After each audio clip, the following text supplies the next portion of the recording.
Hello, and welcome to the turbulent world of Middle East soccer, or East Soccer podcast. I'm your host, James Dorsey.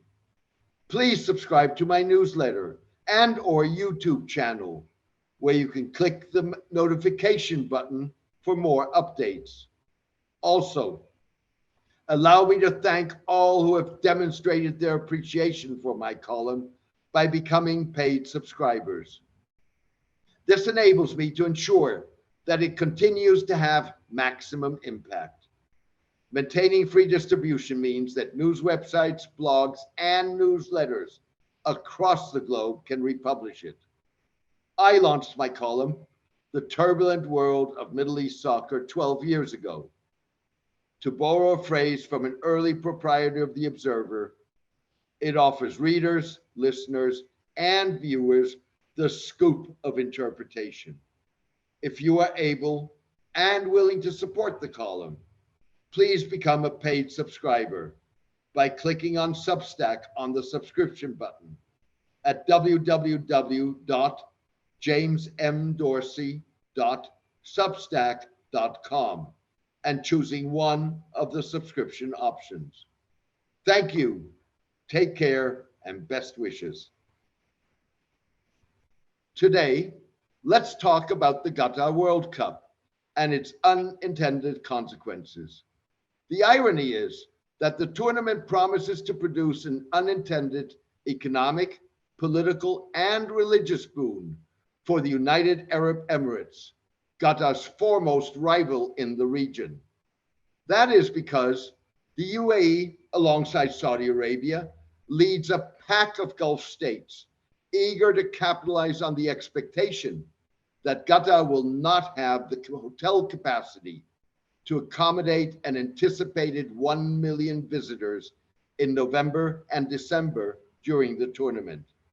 However, the UAE stands to benefit the most, not just economically, but also politically and in terms of its religious soft power, even if Saudi Arabia is doing what it can to play catch up. Various Gulf states have eased visa regulations and immigration procedures in the expectation that they will be housing fans who will shuttle to Qatar aboard some 90 extra matchday flights to attend games. Almost half of those flights will originate in the UAE.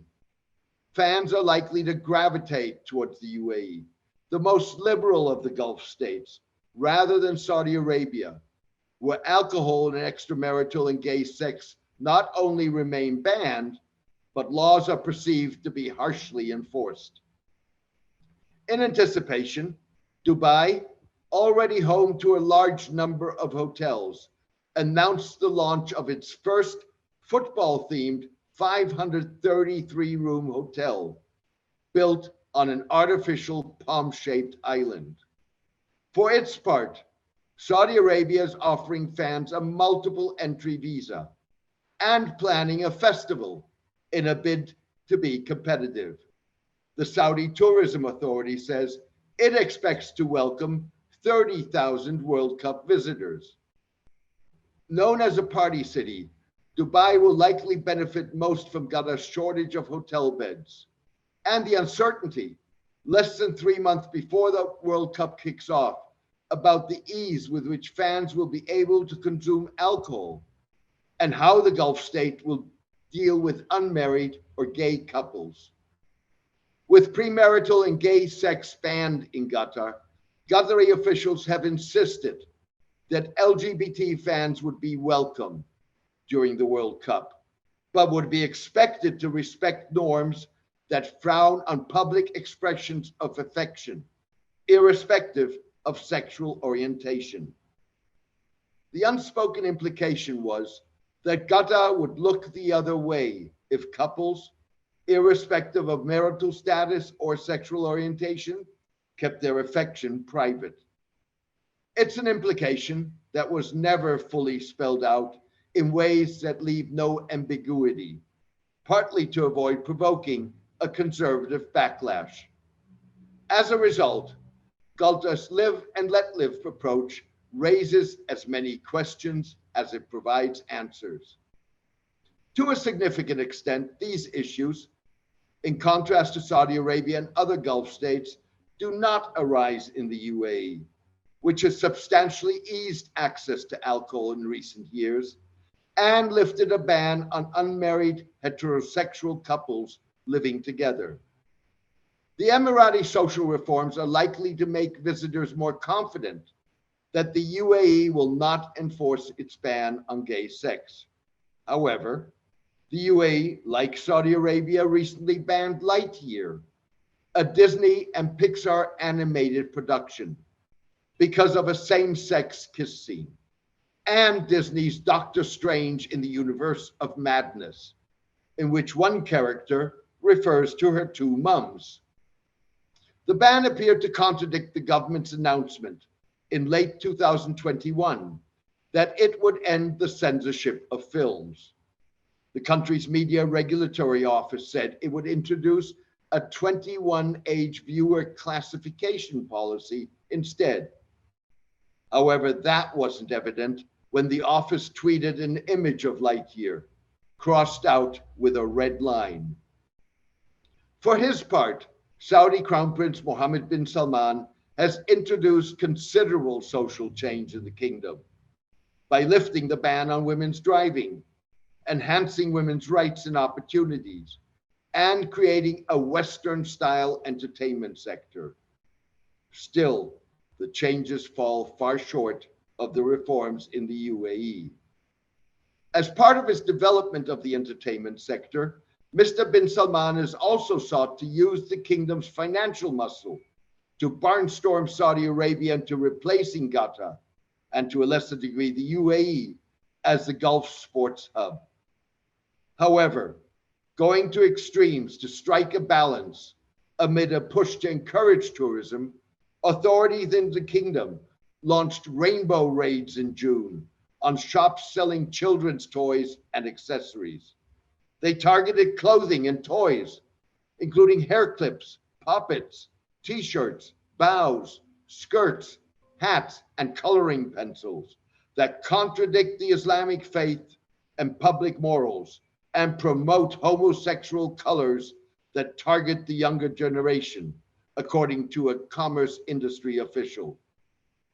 The Emirates' liberalization was designed to enhance the country's quest to attract foreign talent and project itself as a beacon of religious moderation, even if the changes involve social rather than religious change. The distinction is not academic, with the UAE competing with other Muslim majority states, such as Saudi Arabia, Qatar, Turkey, Iran, and Indonesia, for acknowledgement as a benchmark of a moderate form of Islam that would allow it to shape the faith and the political order in the Middle East in the 21st century. In contrast to Indonesia, where religious reform is driven by Nahdlatul Ulama, the world's largest independent Muslim grassroots organization, in the world's largest Muslim majority country and democracy.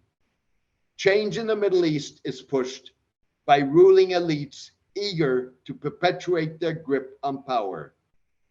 The reality is that dictators throughout the Middle East, including the UAE's Mohammed bin Zayed and Saudi Arabia's Mohammed bin Salman, harness Islam and state-sponsored Islamic scholars to maintain their grip on political power, said Islam scholar Usama al-Azmi.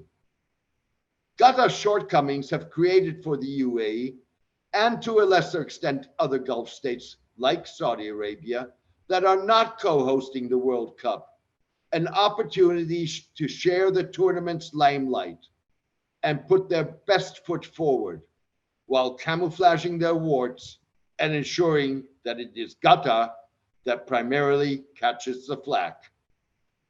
Thank you for joining me today. I hope you enjoyed the podcast. Also, thank you to all who have demonstrated their appreciation for my column by becoming paid subscribers.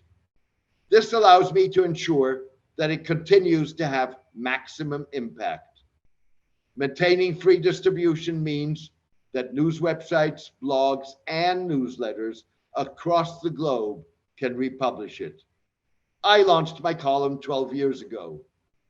To borrow a phrase from an early proprietor of The Observer, it offers readers, listeners, and viewers the scoop of interpretation. If you are able and willing to support the column, please become a paid subscriber by clicking on Substack on the subscription button at www.jamesmdorsey.substack.com and choosing one of the subscription options.